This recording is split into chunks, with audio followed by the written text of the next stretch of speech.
नमस्कार, मी योगिता पाचारणे. PDF चॅनलमध्ये तुम्हा सर्वांचं मनापासून स्वागत. आता बदलाचे वारे वाहत आहेत आणि विकासाची नवी पाठ होतीये. याचा प्रत्यय आज गोलेगावमध्ये पाहायला मिळाला. आगामी निवडणुकीच्या पार्श्वभूमीवर शीतल आशिष येळवंडे यांनी आज गोलेगाव येथे प्रचाराचा धडका लावला. या दौऱ्याला ग्रामस्थांनी दिलेल्या उदंड प्रतिसादामुळे विरोधकांचे धाबे दणाणले आहेत. प्रचाराची सुरुवात अत्यंत भक्तिमय वातावरणात झाली. शीतल येळवंडे यांनी दावल मालिक बाबांच्या चरणी नतमस्तक होऊन विजयाचा आशीर्वाद घेतला. यावेळी कार्यकर्त्यांच्या गगनभेदी घोषणांनी संपूर्ण परिसर दणाणून गेला होता. प्रचार फेरी दरम्यान गोलेगावच्या माता भगिनींनी शीतल येळवंडे यांचे आपल्या लेकीसारखे स्वागत केले.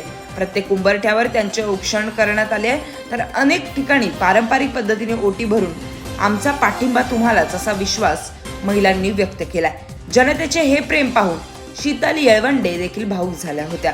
केवळ आश्वासने न देता शीतल येळवंडे यांनी गोलेगावच्या पिण्याचे पाणी आणि रस्ते यांसारख्या गंभीर प्रश्नांवर ग्रामस्थांशी थेट संवाद साधला. या समस्यांवर मी केवळ बोलत नाही, तर माझ्याकडे त्यावर आधीच तयार असलेल्या ठोस उपाययोजना आहेत.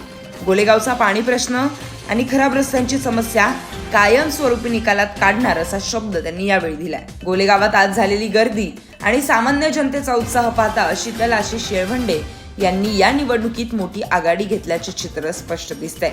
विकासाचा व्हिजन असलेला उमेदवार म्हणून त्यांच्याकडे गोलेगावची जनता मोठ्या आशेने पाहते.